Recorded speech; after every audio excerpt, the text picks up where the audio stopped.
ये presentation amazing facts के मित्रों के द्वारा लाया जा रहा है।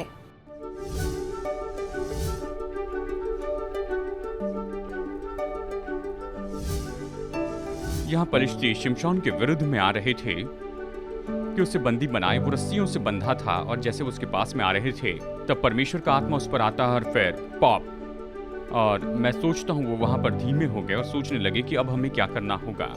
और वो यहाँ वहां देखने लगा और प्रभु ने प्रयोजन किया। हम यहाँ पर एक सीरीज के बीच में हैं और शिमशोन के जीवन के बारे में हम यहाँ पर देख रहे हैं। और पिछले हफ्ते हमने पार्ट 1 सैमसन सिंह में से मधु देखा और इस हफ्ते पार्ट 2 है। इसके कुल 3 पार्ट हैं और इस हफ्ते हम चर्चा कर रहे हैं गधे के जबड़े की हड्डी। ये अच्छा विचार है कि आपको थोड़ा बहुत बता दे कि शिमशोन के समय के दौरान इस्राएल देश में वहाँ पर उस समय क्या क्या हो रहा था। देखिए, जब शिमशोन नौजवान था वो एली के समय में था, जब एली याजक था। आपको याद है पहला शमूएल में वहाँ बहुत सा समझौता था, विश्वासघात करना था और एली के बच्चे भी लुच्चे थे और उस समय सेवकाई में भी बहुत सी युक्तियाँ चलती थी, अगर आप इस बात को समझ रहे हैं। और इसी समय के बारे में हम देख सकते हैं, उदाहरण के लिए पढ़ सकते हैं पहला शमूएल 4 से। तब पलिश्ती लड़ाई के मैदान में टूट पड़े और इस्राएली हारकर अपने अपने डेरे को भागने लगे और ऐसा अत्यंत संहार हुआ कि 30,000 इस्राएली पैदल खेत आए। इस युद्ध के कुछ दिनों पहले 4,000 लोग मर गए थे और परमेश्वर का संदूक छीन लिया गया। अब ये सब हो रहा था, इस समय शिमशोन का जन्म हुआ था। पलिश्ती लोगों ने इस्राएली लोगों पर विजय पाई थी। अब पलिश्तियों का एक राजा नहीं था। पलिश्ती तो उस समय में लगभग 5 राज्यों में इस तरह से बट चुके थे और वो उन्हें पलिश्तियों के प्रभु कहा करते थे। और पलिश्ती लोग तो सच में बहुत ही माहिर थे कि वो लोहे से हथियार बनाया करते थे और इस्राएली ऐसे नहीं थे। आप दाऊद की कहानी में पढ़ सकते हैं, एक युद्ध में जहां पर शाऊल और योनाथन पलिश्तियों से लड़ रहे थे। पूरे राज्य में केवल 2 लोगों के पास लोहे की तलवार थी और वो तो शाऊल और उसके पुत्र के पास थी।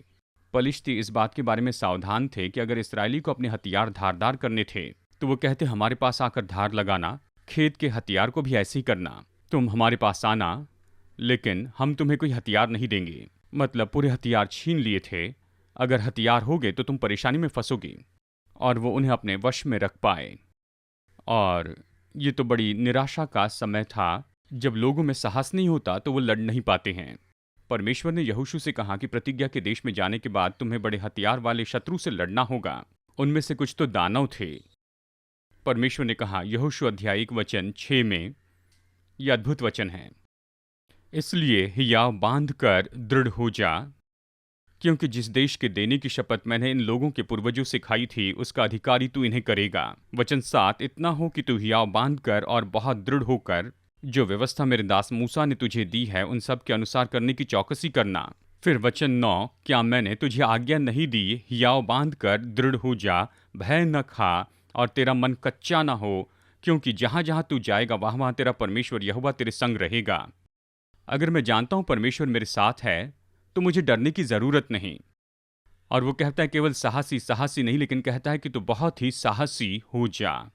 खैर, मूसा ने मरने के पहले इन सारे वचनों को उसने कहा था और फिर परमेश्वर ने इसे यहोशू से कहा और यहोशू बहुत बड़ी महान काम कर पाया क्योंकि उसने विश्वास किया कि परमेश्वर संग है।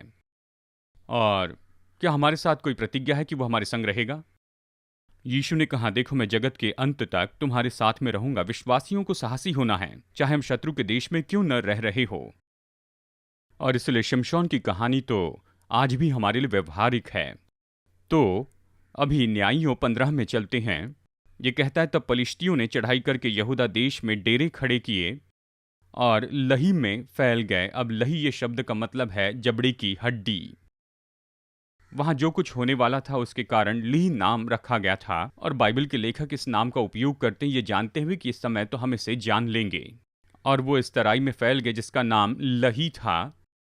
और फिर यहूदा लोगों के जो अगवे थे वो बाहर आए और वो सामने देखते हैं कि एक बहुत बड़ी सेना यानी हजारों सिपाही वहां, पलिश्तियों के सिपाही वहां पर उन्हें आकर घेरे हैं। कहते हैं, रुको रुको, क्या बात है, तुमने तो हमें जीत लिया है और हम कर चुका रहे हैं। क्या हो रहा है? मतलब आप देखिए, वो तो थर-थर काँपते हुए सफ़ेद झंडे हाथ में लिए होंगे। और पलिश्तियों ने कहा, शिमशोन को बांधने के लिए चढ़ाई करते हैं कि जैसा उसने हमसे किया वैसा ही हम भी उससे करें।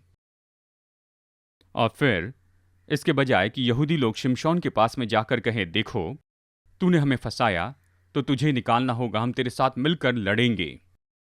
वो शिमशोन के पास जाकर ये कहते हैं, क्या तुम नहीं जानते कि पलिश्ती लोग हमारे स्वामी हैं?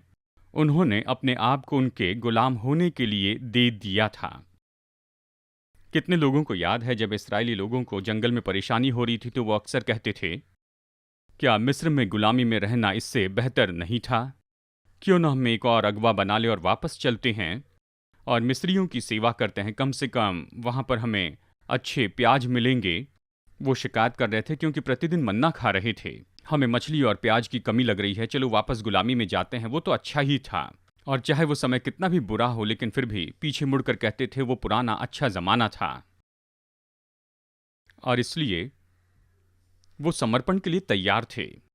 तो ये यहूदा के 3000 पुरुष शिमशोन के पास में आकर उससे ये कहते हैं, उन्होंने उससे ये कहा, हम तुझे बांधकर पलिश्तियों के हाथ में कर देने के लिए आए हैं, यानी उसके खुद के लोग उसके विरुद्ध में आए। शिमशोन ने उनसे कहा, मुझसे ये शपथ खाओ कि तुम मुझ पर प्रहार न करोगे। उन्होंने कहा कि ऐसा न हो, हम तुझे बांधकर उनके हाथ में कर देंगे, परंतु तुझे किसी रीति मार न डालेंगे। अब क्या दुख की बात नहीं कि परमेश्वर के लोग ही अपने चैंपियन को बांधकर शत्रु के हाथ सौंपते हैं? मतलब देखिए, शिमशोन ने अकेले ये सब कुछ किया। अगर उसके साथ 3000 लोग होते, मतलब वो तुरही फूंकता, और यहाँ पर ये लोग थे 3000 लोग एक साथ इकट्ठे थे। मतलब अगर वो तुरही फूंकता और पूरा इस्राएल उसके साथ आकर खड़ा होता, वो कितना ज्यादा कर दिखाते। परमेश्वर उनके लिए कुछ करना चाहता था लेकिन कुछ भी नहीं हुआ क्योंकि वो डर गए थे, वो हारने के आदी हो गए थे। अब आपको याद है, हम शमशोन और पलिश्तियों के बारे में कह रहे हैं, हम यीशु और पाप के बारे में कह रहे हैं। हम कह रहे हैं ये नहीं कि आप पर कोई कनानी देश हमला कर रहा है, लेकिन शैतान हमला कर रहा है। क्या आप इसी बात में खुश हैं या संतुष्ट हैं कि आपके ऊपर में दुष्ट को ऐसे ही राज्य करने दें? मेरी बाइबल कहती है कि जो संसार में उससे भी बड़ा तो तुम में है। यीशु ने कहा, मैं तुम्हें कभी नहीं छोड़ूंगा। देखिए, बाइबल में जो चमत्कार है इसके बारे में हम बहुत से वचन पढ़ेंगे। ये लहरों के जैसे आते हैं, यानी एक साथ बहुत से चमत्कार होते हैं, फिर उसके बाद में काफी समय तक कुछ भी नहीं होता है, और चमत्कारों के अलग स्तर होते हैं।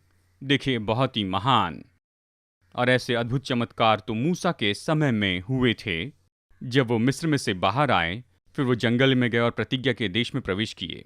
और आप महान चमत्कारों को देखते हैं एलिया और एलीशा के समय में, और फिर आप देखते हैं कि बहुत से अद्भुत चमत्कार हुए वहां पर यीशु और प्रेरितों के समय में। और शिमशोन यहाँ सबसे ऊंचाई पर होता है क्योंकि एक के बाद एक चमत्कार होते हैं और सभी न्यायियों के साथ में चमत्कार नहीं हुए थे। मतलब उन्होंने अद्भुत विजय तो पाई, लेकिन सभी को हम चमत्कार नहीं कह सकते। शिमशोन की सामर्थ तो बहुत ही अद्भुत अलौकिक सामर्थ थी, और उसने जिम में ज्यादा समय बिताने के बाद में इसे नहीं पाया था। परमेश्वर का आत्मा उस पर आया। मैं ये नहीं कह रहा कि जिम की मेंबरशिप छोड़ दीजिए, मतलब उन्होंने उसे बांधा और उससे सौंप दिया। ये तो धार्मिक अगुवे थे जिन्हें यहूदी कहा जाता था, लेकिन यहूदी हिब्रू नहीं थे। यानी हो सकता है कि कोई अरब होकर हिब्रू हो तकनीकी रूप में, क्योंकि हिब्रू तो अब्राहम से आए थे। लोग इस तरह इसका उपयोग नहीं करते हैं। और सभी इजरायली यहूदी नहीं थे। यहूदी लोग तो सामान्य रूप में वो थे जो बेबीलोन की गुलामी से आए थे, जिसमें ज्यादातर यहूदा गोत्र के थे और कुछ बेंजामिन और लेवी गोत्र के थे। लेकिन बाकी 10 गोत्रों को जीत लिया गया, उत्तरी राज्य को। यानी यहूदी का मतलब है यहूदी गोत्र के लोग। लेकिन यहाँ यीशु को बांधकर यहाँ यहूदियों ने रोमी लोगों को सौंप दिया, अन्य जाति को। यहाँ पर समान बात देखते हैं कि आपके खुद के लोगों ने, और जो कीले ठोके गए थे वो तो खुले रूप में रोमी और उनके लोगों ने किए। और फिर उन्होंने कहा, नहीं नहीं, हम तुझे मारेंगे नहीं, बस तुम्हें बांध कर दे देंगे, तुम्हारा लहू हमारे हाथों पर ना हो। यानी यहाँ पर वो अपनी इच्छा से खुद सौंप देता है। देखिए, ये 3000 लोग उसे बंदी बना सकते थे, जबकि वो वहां पर चट्टानों के बीच में था। आपने सुना होगा 300 स्पार्टन ने लगभग 10 लाख पर्शियन को जीत लिया था। युद्ध के सही लोकेशन के कारण अगर आप जनरल हैं तो युद्ध के लिए बिल्कुल अच्छी जगह ढूंढना चाहेंगे। और जबकि शिमशोन ऊंचाई पर था और अगर वो नहीं चाहता कि यहूदा के लोग उसे बंदी बना ले तो वो उसे बंदी नहीं बना पाते। वो डर कर उसके पास आकर कहने लगे, प्लीज़ अपने हाथ पीछे रखो, यह हमारा सहयोग दो, हम तुझे नुकसान नहीं पहुंचाएंगे, बस बांधेंगे। यानी समझ सकते हैं वो उनके लिए इच्छा से बलिदान होने के लिए तैयार था। उसने खुद को दे दिया। देखिए मेरी बात समझ रहे हैं? तो वहां पर ये 3000 पुरुष थे, उन्होंने उसे बांधा था। वो उसे बांधकर उस चट्टान में से ले गए। वो लही तक आ गया और वहां पर तो हजारों हजार पलिश्ती लोग बिल्कुल तैयार थे। पूरी सेना वहां पर थी और पलिश्तियों ने उसे आते देखकर तो पलिश्ती उसको देखकर शिमशोन को ललकारने लगे।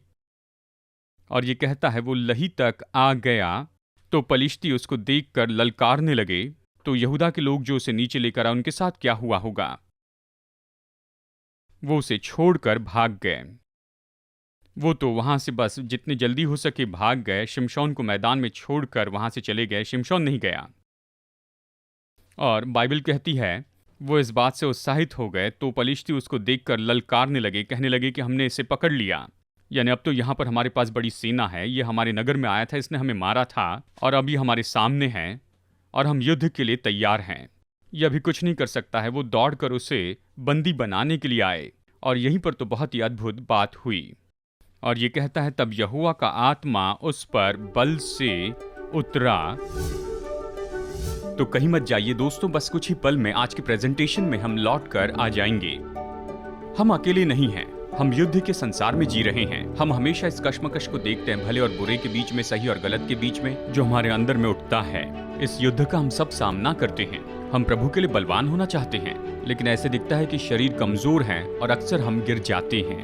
अमेजिंग फैक्ट अभी इस समय तैयार है कि आपके लिए विशेष और प्रोत्साहित करने वाला मुफ्त स्रोत भेजे। अपनी मुफ्त कॉपी पाने के लिए स्क्रीन के नंबर पर फोन कीजिए और ऑफर नंबर 201 मांगिए या स्क्रीन पर दिए हुए वेबसाइट पर जाइए और इस अद्भुत स्रोत को पढ़ने के बाद में अवश्य इसे अपने दोस्तों को दीजिए। तो आइए आज के प्रेजेंटेशन में वापस चलते हैं और परमेश्वर के वचन से हम अद्भुत तथ्यों को देखते जाएं। मुझे एक वॉलंटियर चाहिए। जेम्स यहाँ पर आकर मेरी मदद करेंगे। मैं बताना चाहता हूँ, देखिए सच में यहाँ पर न्यायों की किताब में ये 3 बार हुआ है। मैं बताना चाहता हूँ ये कैसे दिखता है और मैंने अपने साथ में लाई है ये एक रस्सी। इसे डेंटल फ्लॉस भी कहते हैं। अपने हाथ इस तरह से रखिए, ठीक है, ये काम करेगा। और मैं भी इसे यहाँ पर बांध लेता हूँ और चलिए इसे और भी थोड़ा खोलते जाते हैं। जब भी डेंटिस्ट के पास जाऊँ तो वो यही करते हैं और इसके कई बक्से मेरे घर में हैं। यहाँ पर मैं इससे पीछा छुड़ाना चाह रहा हूँ। थोड़ा कसकर रखिए, यहाँ पर इसे इस तरह से पूरे तान कर रखिए, ठीक है। थोड़ा यहाँ पर मुड़ जाइए ताकि लोग आपको देख सके। ये सामान्य रूप में मजबूत है। कल्पना कीजिए 2 नई रस्सियाँ, बिल्कुल नई बनाई गई रस्सियाँ, और उसे उन्होंने इतनी मोटी रस्सी से बांधा होगा। उनके पास 2 मोटी रस्सियाँ थी, एक पर जोखिम नहीं उठाना चाहते थे तो उन्होंने कसकर उसे 2 रस्सियों से बांध लिया था। और बाइबल कहती है कि परमेश्वर का आत्मा उस पर बल से उतरा। उसने उन रस्सियों को ऐसे तोड़ा जैसे आग से जले हुए केवल सन के समान हो, जैसे मानो वो जल गई हो। तो चलिए यहाँ पर गौर कीजिए, बस ऐसे ही। यानी कहिए पलिश्ती यहाँ पर शिमशोन के विरुद्ध आ रहे थे कि उसे बंदी बना। ये तो रस्सियों से बंधा था और जैसे वो उसकी ओर आ रहे थे परमेश्वर की आत्मा उसके पास आती है और वो पॉप। अब वो धीमे हो गए। उन्होंने देखा और सोचा ये तो बंधा है, लेकिन उसने उन रस्सियों को तोड़ दिया जिससे बंधा था। और मैं सोचता हूं वो वहां पर धीमे हो गए और सोचने लगे कि अब हम लोग क्या करेंगे।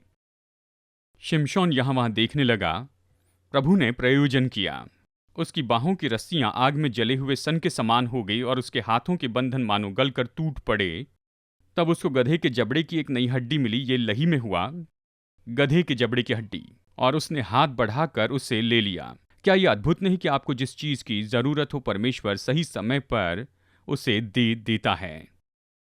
यानी ये बात तो मेरे लिए बहुत ही दिलचस्प है कि जब भी कुछ जरूरत हो, दाऊद को चाहिए थे 5 चिकने पत्थर, वो वहीं मिले। जब चाहिए थे। हजारों लोगों को भोजन चाहिए था। यीशु ने बताया क्या करना है। किसी ने बताया यहाँ पर एक लड़का है जिसके पास 5 रोटी 2 मछलियाँ हैं, और ये तो तभी होता है जब आपको इसकी ज़रूरत होती है। शायद ये बहुत बड़ा दिखाई न दे, लेकिन ये शायद बहुत ही सामान्य दिखाई देता है।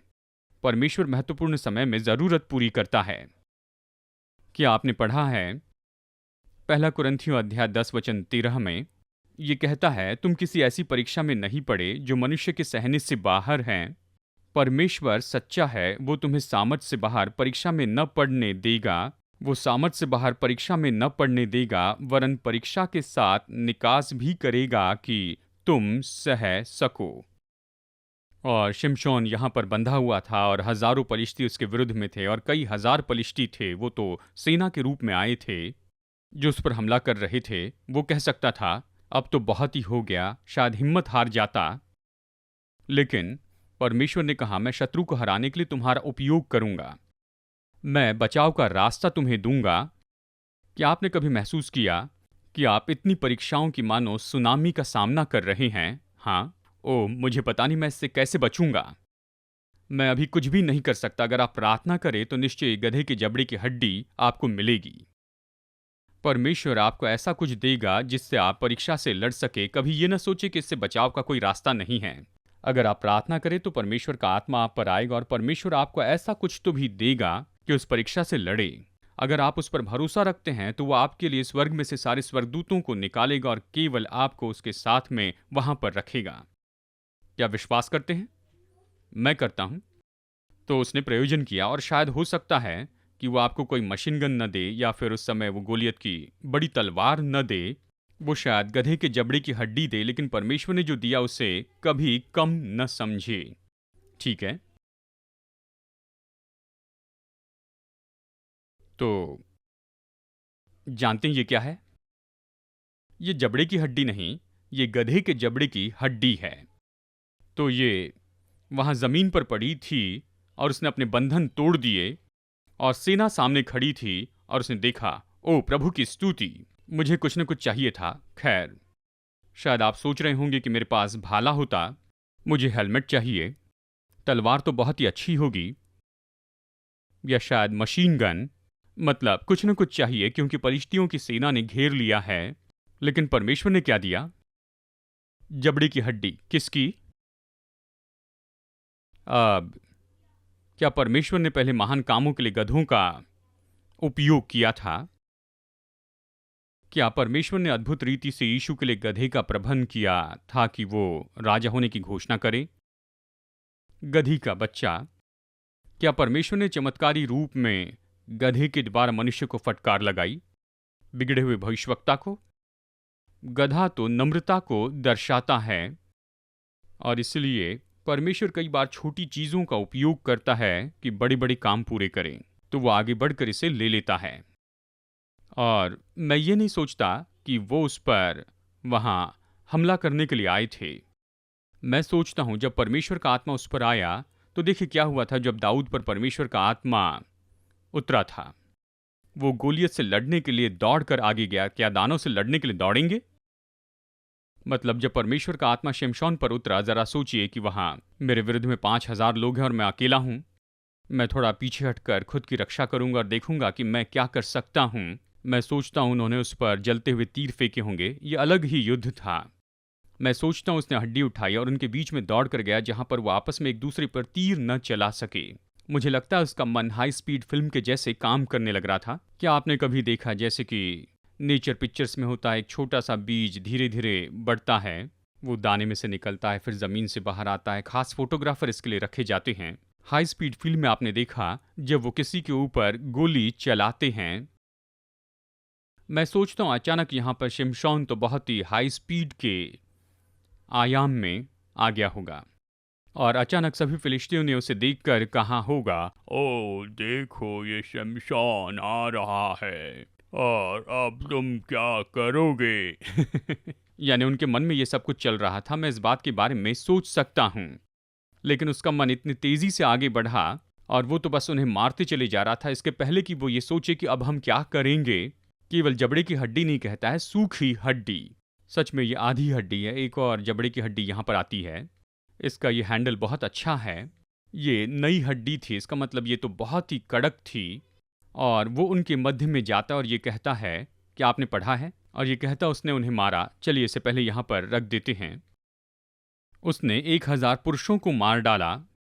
गधे के जबड़े की हड्डी से ढेर के ढेर लग गए। जब वो ऐसे कह चुका तब उसने जबड़े की हड्डी फेंक दी और स्थान का नाम रामात लही रखा गया। अब मैं चाहता हूं कि आप याद रखिए शिमशोन कैसे दिखता था। शिमशोन के बारे में क्या खास था? उसकी मांसपेशियां। मुझे वचन से बताइए कि शिमशोन के बड़े बाइसेप्स थे। ऐसे नहीं कहता है, लेकिन उसके लंबे बाल थे। क्यों? वो नाजिर था। हमने नाजिर के बारे में देखा और उनकी 2 या 3 ऐसी खास बातें हैं। उनमें से एक है कोई दाख नहीं खाना।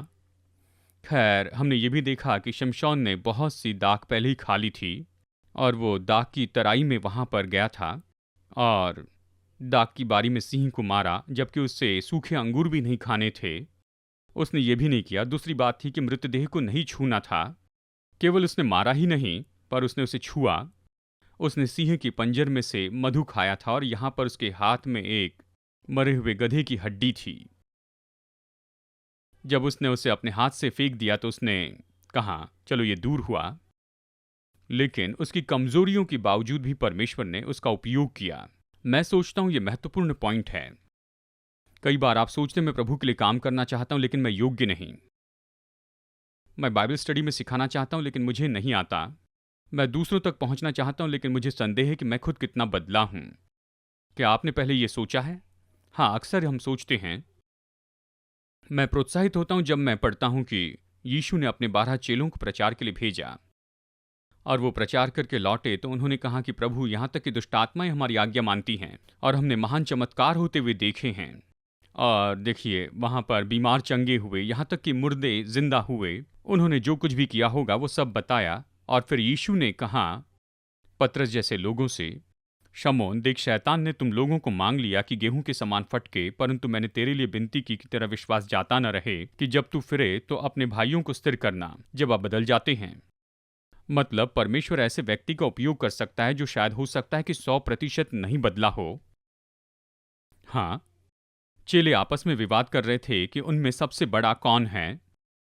मैं आपको सलाह दूंगा कि अपने युद्ध में जो लड़ना है उन हथियारों के साथ जो परमेश्वर ने दिए, यह आपके बदलाव की क्रिया का भाग है। राह मत देखिए कि आपको महसूस होगा कि आप बिल्कुल सिद्ध है, शायद आप उस समय कुछ भी न कर पाएं। जब आप जानते ये प्रभु की इच्छा है तो विश्वास से कदम बढ़ाइए और उसे करते जाइए। और शैतान हमेशा आपसे कहेगा कि आप योग्य नहीं हैं। तो वो जबड़े की हड्डी फेंक देता है। अब आखिर में जब ये युद्ध जीत जाता है, शमूएल तो अभी भी छोटा था। यानी हम देखते हैं कि उस समय एली मर चुका था और शमूएल तो अभी बहुत कम उम्र का था। तो वो मानो शिमशोन की ओर अपने जनरल के रूप में देखने लगे और वो 20 साल तक उन्हें बचाते रहा। पलिश्तियों के हमले से बचाया। शायद उस समय उन्होंने कर भी नहीं चुकाया होगा, उनके पास थोड़ी सी आज़ादी थी। लेकिन 20 साल बीत जाने के बाद मानो ऐसे हुआ वो पलिश्तियों के साथ लेन देन करने लगे और उनके साथ जुड़ने लगे। मैं प्रभु राज्य में शिमशोन से मिलना चाहता हूँ। क्या आपने इब्रानियों अध्याय 11 में पढ़ा कि उसकी कमजोरियों के बावजूद, बाइबल इब्रानियों 11:32 में कहती है, अब और क्या कहूँ, क्योंकि समय नहीं कि गिदोन का और बाराक और शिमशोन का और यिप्ता का और दाऊद और शमूएल का और भविष्यवक्ताओं का वर्णन करूं। इन्होंने विश्वास के द्वारा राज्य जीते, धर्म के काम किए, प्रतिज्ञा की हुई वस्तुएं प्राप्त की, सिंह के मुंह बंद किए। केवल दाऊद और दानियल ने ही नहीं किया, लेकिन शिमशोन ने भी किया। आग की ज्वाला को ठंडा किया। शद्रक, मेशक और अबेदनगो के जैसे निर्बलता में बलवंत हुए, लड़ाई में वीर निकले, विदेशियों की फौजों को मार भगाया। जानते हैं, बाइबल कहती है मूसा ने कहा कि कैसे एक 1000 को भगा सकता है। यह दिलचस्प है कि एक 1000 को भगाएगा। क्या शिमशोन ने 1000 को मारा? क्यों? क्योंकि परमेश्वर का आत्मा उस पर आया। बाइबल कहती है कि अंतिम दिनों में बहुत सी मरियां आएगी, लेकिन कहता है कोई मरी तेरे डेरे के निकट नहीं आएगी। तेरे निकट 1000 और तेरी दाहिनी ओर 10,000 गिरेंगे, परंतु वो तेरे निकट नहीं आएंगे। तो अपनी दृष्टि करके देखेगा और दुष्ट के अंत को देखेगा। मैं परमेश्वर की आत्मा चाहता हूँ। क्या आप चाहते हैं? शिमशोन की कहानी से सीखना चाहता हूँ कि मैं भी वैसी गलती न करूँ। परमेश्वर अपने लोगों को विजय देना चाहता था और वो बीच में लड़ते जा रहे थे। वो चाहता है कि आप भी ऐसे विजय पाते जाएं और उस पर भरोसा रखते जाएं। यीशु अपना क्रूस पहाड़ पर लेकर चढ़ा ताकि वो उन फाटकों को पूरी तरह नाश करे कि हम आजाद हो।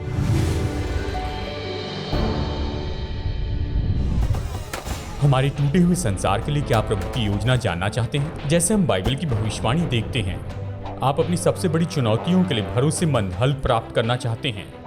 प्रोत्साहित करने वाली और प्रकाशन देने वाली amazing facts Bible study guide Bible पर आधारित 27 टॉपिकल लेसन्स प्रदान करती हैं, जिसमें सुंदर ग्राफिक्स और स्पष्ट उत्तर दिए गए हैं, जिसे समझना बहुत ही आसान है। हर बाइबल स्टडी गाइड आपको व्यवहारिक उत्तर की ओर लेकर जाती है, आपके जीवन के सबसे महत्वपूर्ण सवालों के लिए। मैं कैसे तंदुरुस्त संबंध पा सकता हूँ? यीशु मसीह फिर से कब और कैसे आएंगे? और भी बहुत कुछ। अपने भविष्य को अवसर पर मत छोड़िए, सत्य से अपने जीवन को बदल दीजिए। Amazing facts Bible study guide के द्वारा ये उपलब्ध हैं इंग्लिश, हिंदी, तमिल और तेलुगु भाषा में। तो इंतजार मत कीजिए, अपने स्टडी गाइड का पूरा सेट ऑर्डर कीजिए और विजिट कीजिए bookstore.aftv.in पर।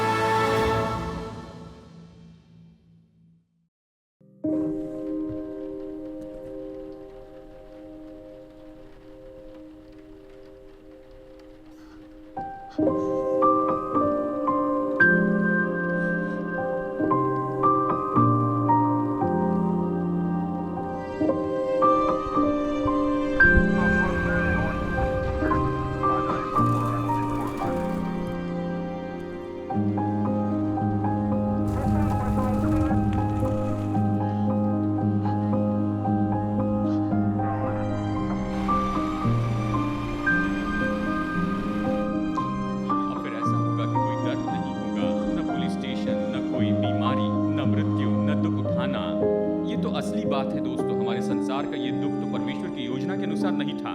वो सब कुछ अपनी असली योजना में वापस लेकर आएगा। धन्य है जो मन के दीन है, वो स्वर्ग के राज्य के वारिस होंगे। क्योंकि मैं भूखा था और तुमने मुझे खाने के लिए दिया। मेरे इन छोटे से छोटे भाइयों के लिए तुमने जो कुछ भी किया है वो तुमने मेरे लिए किया है।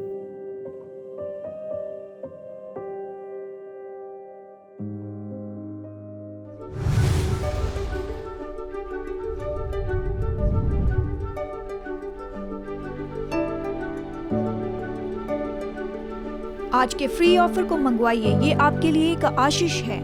जैसे हम सुसमाचार लोगों तक ले जा रहे हैं, आपकी भेंटों के लिए आपका धन्यवाद। आशा है आप अगले हफ्ते जुड़ जाएंगे। जैसे हम वचन की गहराई को देखते हैं, हम और भी अमेजिंग फैक्ट्स देखेंगे।